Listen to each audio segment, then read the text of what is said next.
ओम साईराम मंडळी, मी रुपेश भारे तुमचं स्वागत करतो तुमच्या यूट्यूब चॅनलमध्ये, ज्याचं नाव आहे समजण्यापलीकडची गोष्ट. मंडळी, आजची समजण्यापलीकडची गोष्ट आहे ती म्हणजे श्री साई आणि श्री स्वामी समर्थ यांची दिनचर्या कशी होती ह्याबद्दल. गोष्ट थोडी मोठी आहे पण फार मनोरंजक आहे, त्यामुळे संपूर्ण गोष्ट ऐकावी.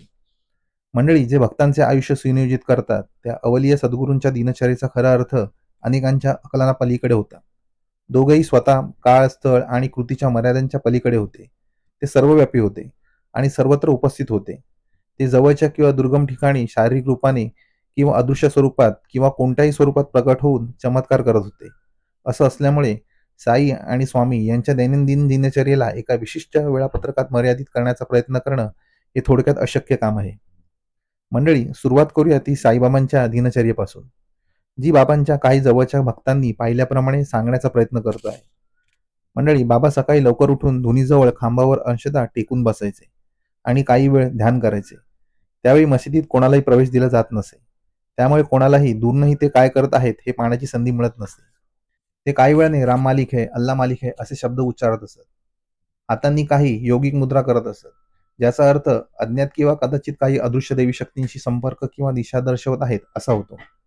दिवस उजाडताच साई भक्त अब्दुल आणि माधव फसले मशिदीत येऊन मशिदीची फरशी झाडून दिव्यांच्या वाती कापून त्यांना तेलाने भरून ठेवायचे. घरकामाचे सामान्य काम करून झाल्यानंतर बाबांच्या वापरासाठी धुनीजवळ लाकडे तयार ठेवत. भागोजी शिंदे मशिदीत येऊन बाबांच्या हातापायांना हळुवारपणे मालिश करत. मग भागोजी चिलीम तयार करून बाबांना देत असे.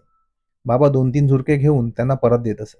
ही प्रक्रिया पूर्ण होईपर्यंत माधव फसले आणि तुकाराम तसेच इतर सेवेकरी बाबांच्या स्नानासाठी बादल्या पाण्याने भरून ठेवत. सुरुवातीच्या काळात बाबा दररोज स्नान करण्याऐवजी 7-8 दिवसांनी एकदा करत असायचे. ते लेंडी बागेत किंवा गावाबाहेर झुडपात स्नान करण्यासाठी जात असायचे. अजून एक त्याच्या मागे कारण होतं की बाबा हठयोगात पारंगत होते. त्यात तोंडातून आतडे बाहेर काढून आतडे स्वच्छ करणे आणि खंडयोग म्हणजे सांध्यापासून मानवी अवयव वेगळे करणे हे दररोजचे करणे शक्य नसल्यामुळे ते आठवड्यातून एकदा स्नान करत असावेत. परंतु असं असलं तर ते स्नान न करताही खूप स्वच्छ आणि नीटनेटके दिसायचे. त्याबद्दल कोणत्याही भक्ताने बाबांना विचारले असता ते म्हणायचे की त्यांनी नुकतेच गंगेत स्नान केले आहे. मंडळी, जेव्हापासून बाबांनी मशिदीत अंघोळ करण्यास सुरुवात केली तेव्हापासून ते रोज स्नान करत असत. त्यांना अंघोळ आटपण्यासाठी 1.5 तास लागत असे.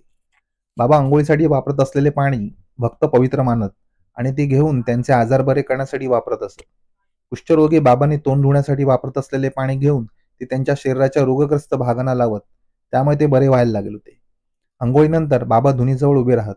जवळचे भक्त त्यांची पाठ आणि शरीराचे इतर भाग कोरड्या कापडाने पुसून देत. स्नानाआधी ते धुनीजवळ त्यांची कफनी वाळवण्यासाठी ठेवत असे आणि सुकल्यानंतर पुन्हा तीच घालत असत. भक्त चौऱ्या, पंखे आणि इतर वाद्यांसह काकड आरतीसाठी येऊ लागले की बाबा त्यांचे मातृस्नेहाने स्वागत करायचे. काकड आरती संपल्यानंतर भक्त बाबांकडून उदी घेऊनच नंतर मशीदीतून बाहेर पडत. बाबा कधी कधी बाळा नावाच्या नाभिकाला आपले डोके मुंडवण्यासाठी बोलत असायचे. तेव्हा ते त्यांच्याकडून मिशा आणि दाढी करून घेत असत आणि त्यांना अपेक्षेप्रमाणे जास्त पैसे देत. सकाळी सुमारे 7-7:30 पर्यंत भेट घेणारे भक्त बाबांच्या दर्शनासाठी मशिदीत प्रवेश करायचे. बाबा दर्शन देताना त्यांना सांगायचे की त्यांनी आदल्या रात्री दूर असलेल्या त्यांच्या काही भक्तांना कशी मदत केली आणि त्यांना इजा होण्यापासून कसे वाचवले ते. त्यानंतर दररोज सकाळी 8 वाजता बाबा भिक्षा मागायला निघायचे. ते बायजामा, साई भक्त सकाराम शेळके, वामन गोंदकर आणि नंदुराम मारवाडी यांच्या घरी जायचे. साईबाबा दररोज काही घरांना भेट देत असत. ते दारासमोर उभे राहून हाक मारत, "अरे माई, मला भाकरीचा तुकडा दे" आणि ते घेण्यासाठी हात पसरत असत. त्यांच्या एका हातात टीनपाट आणि दुसऱ्या हातात झोळी असे. आमटी, भाज्या, दूध किंवा ताक यासारखे द्रव किंवा अर्धद्रव पदार्थ टीनपाटमध्ये घेतले जात. तर शिजवलेला भात, भाकरी असे घन पदार्थ झोळीमध्ये घ्यायचे. बाबांच्या जिभेला चव कळत नव्हती, कारण त्यांनी त्यावर नियंत्रण मिळवले होते. ते दररोज एकदा किंवा त्याहून अधिक वेळा भिक्षेसाठी ह्या लोकांकडे येत असत. तेव्हा बाबांकडून कुठल्याही परतफेडीची अपेक्षा न करता ही मंडळी त्यांना अन्न अर्पण करत. त्यांच्या आयुष्यात ते खूप आनंदी होते आणि बाबांच्या कृपेने त्यांच्या इच्छा पूर्णही होत होत्या.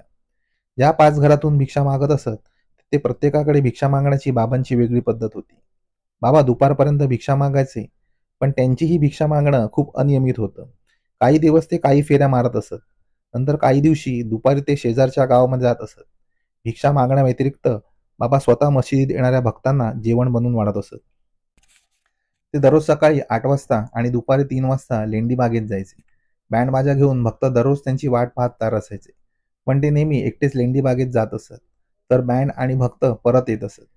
बाबा पश्चिमेकडून लेंडीबागेत प्रवेश करायचे. ते पश्चिमेकडे तोंड करून नंदादीपाकडे पाठ करून बसायचे. तेवढ्यात साईभक्त अब्दुल बाबांसाठी पाण्याने भरलेले 2 भांडे आणत असे आणि ते सर्व दिशांना फेकत असे. बाबा त्या ठिकाणाहून उठून अनेक दिशांना काही पावले चालत जात असत आणि त्या विशिष्ट दिशेकडे पाहत राहायचे. त्यावेळी बाबा नेमके काय करत होते हे कळणे कठीण होते आणि पाणी ओतताना आणि वेगवेगळ्या दिशेकडे फिरताना बाबा काही मंत्र म्हणत होते की नाही हे देखील स्पष्ट होत नव्हतं. हा बाबांच्या दैनंदिन दिनचर्येचा एक भागच होता. दुपारी बाबा एका माळ्याप्रमाणे लेंडी बागेत जाऊन रोपांची जोपासना करायचे. सुमारे 1920 पर्यंत लेंडी बागेत अनेक सुगंधी फुले रोपे होती. या बागेत अनेक मोर, हरण, ससे, मुंगूस आणि पक्षी होते. लेंडी बाग ही अशी जागा होती जी बाबांच्या चरणधुळीने आणि त्यांच्या उपस्थितीने पावन झाली होती. बाबा एक दिवस आड करून चावडीत आणि मशिदीत झोपत असत. काकड आरती आणि शेजारत्या ह्या आळीपाळीने दोन्ही ठिकाणी होत असायच्या. बाबा झोपताना त्यांचे डोके नेहमी विटेवर ठेवत असत. मशिदीत थंडीपासून बचाव करण्यासाठी ते नेहमी दक्षिणेकडे तोंड करून धुनीसमोर बसायचे आणि त्यांचा डावा हात बाजूच्या लाकडी रेलिंगवर असायचा. 1909 मध्ये सर्व साहित्यांसह चावडी मिरवणूक सुरू झाली. ती कशी असायची हे मी तुम्हाला येणाऱ्या व्लॉगमध्ये सांगेनच. त्यासाठी सबस्क्राईब केलं नसेल तर नक्की करा. तर मिरवणुकीच्या पुढे सर्व वाद्यांसह नेतृत्व करायचा तो साईबाबांचा घोडा श्यामकर्ण. हळूहळू बाबा चालत हनुमानाच्या मंदिराजवळ थांबायचे आणि काही खुणा करायचे. जणू ते हनुमानाशी बोलत आहेत असं वाटायचं. चावडीच्या एका कोपऱ्यात आल्यावर बाबा चावडीकडे म्हणजे उत्तरेकडे तोंड करून दृढनिश्चयी नजरांनी पाहत उभे राहायचे आणि उजवा हात वर खाली करून सुमारे 20 वेळा काही खुणा करायचे. जणू काही ते गुढचिन्हे आणि दिशानिर्देशनाद्वारे काही अदृश्य दैवी शक्तींना बोलत होते किंवा त्यांच्याशी बोलत होते असं वाटायचं.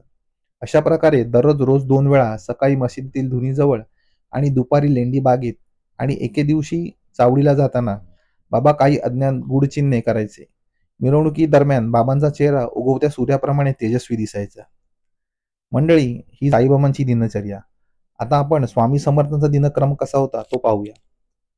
स्वामी समर्थ पहाटे उठून संन्यास धर्माप्रमाणे स्नान, जप, तप, अनुष्ठान किंवा ध्यानधारणा करत नसायचे किंवा त्यांचा तसा काही नेम नव्हता.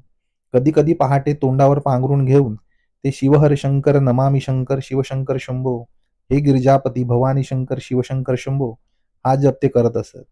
त्यांचा सर्व कारभार हा दुसऱ्यांच्या हाताने होत असे. स्वामींना अंघोळ दुसऱ्याने घालणे पण अंघोळ व्हावी अशी त्यांची मर्जी असल्यास, स्वामींना जेवणही दुसऱ्याने भरावे परंतु जेवावे असे वाटल्यास, अंगावर पांघरून ही दुसऱ्याने घालावे परंतु त्यांना ते घेऊ वाटल्यास, ते त्यांना वाटेल त्या जागी जात असत. मग तो राजाचा महाल असो अगर स्मशानभूमी, वाळवंट असो किंवा निवडुंगाची जागा, नाहीतर अडचणीची जागा, त्यांना कोणाचाही प्रतिबंध नव्हता. स्वामी महाराज दिवसातून 2-2 वेळा अंघोळ करून केशरचंदनाच्या उट्या अंगाला लावून घेत असत. नाहीतर 8-8 दिवस अंघोळच करत नसत आणि कोणाला न सांगता बागेत, स्मशानात किंवा जंगलात जाऊन राहत असत. मध्यरात्री जर जाग आली तर त्यांना हुक्का लागत असे आणि त्यासाठी सेवेकरी तत्पर असत. कधी कधी दिवसातून 4-4 वेळा जेवण करावं, नाहीतर आठवडाभर अन्न पाण्याला स्पर्शही करू नये. ते अनेक प्रकारचे खेळ खेळण्यासाठी त्यांच्या हातात पितळेचा कडा करून ठेवला होता. त्या कड्यावर अनेक देवदेवतांच्या मूर्ती कोरल्या होत्या.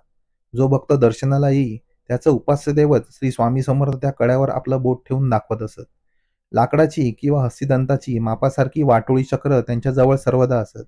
त्यात हरभरे, गहू, जोंधळे, तांदूळ इत्यादी प्रकारचे धान्य घालून त्यांची कालघाड काढणे हा श्री समर्थांचा आवडता खेळ होता. अनेक देवदेवतांचे पोकळ पितळी मुखवटे त्यांच्या जवळ असत. कधी कधी ते मुलांबरोबर गोट्याही खेळत असत. एखाद्या वेळेस वडाखाली शांत निश्चल येऊन बसले की पाखरं त्यांच्या अंगावर येऊन बसत आणि त्यांच्या अंगावर पडलेले धान्य खात. रोज सकाळी संध्याकाळी भक्त त्यांची आरती करायचे. श्री स्वामी रंगात असले की सेवेकऱ्यांना आरती करू देत नसत. सेवेकऱ्यांच्या हातून आरतीचे ताट घेऊन ते पालथ टाकीत, तर कधी कधी एक बोट वर करून दाखवीत. तेव्हा त्यांच्या इच्छेनुसार सेवेकऱ्यांनी आरतीचा एकच चरण म्हणावा, 2 बोटं दाखवली की 2च चरण म्हणावे आणि एखाद्या वेळेस आनंदात असले की तर मात्र पूर्ण आरती म्हणावी. असा स्वामींचा दिनक्रम त्यांच्या मर्जीप्रमाणे चालत असे. भक्तांनी पाहिल्याप्रमाणे स्वामींचा आणि साईंचा दिनचर्येचा खरा अर्थ सामान्य लोकांसाठी खरोखरच अगम्य आणि आकलनाच्या पलीकडे होता. त्यात त्यांच्या कृतीवरून ते काय करत होते हे समजणं देखील खरोखरच कठीण होतं. परंतु त्या कृतीचा एक वेगळा अंतर्गत अर्थ आणि हेतू असावा जो इतरांना माहीत नव्हता. पण त्या सर्व कृती सामान्य भक्तांच्या कल्याणासाठीच होत्या. मंडळी, भेटूया पुढच्या साई समर्थांच्या नवीन गोष्टीत. चॅनलला सबस्क्राईब केलं नसेल तर नक्की करा, शेअर करा. ओम साईराम.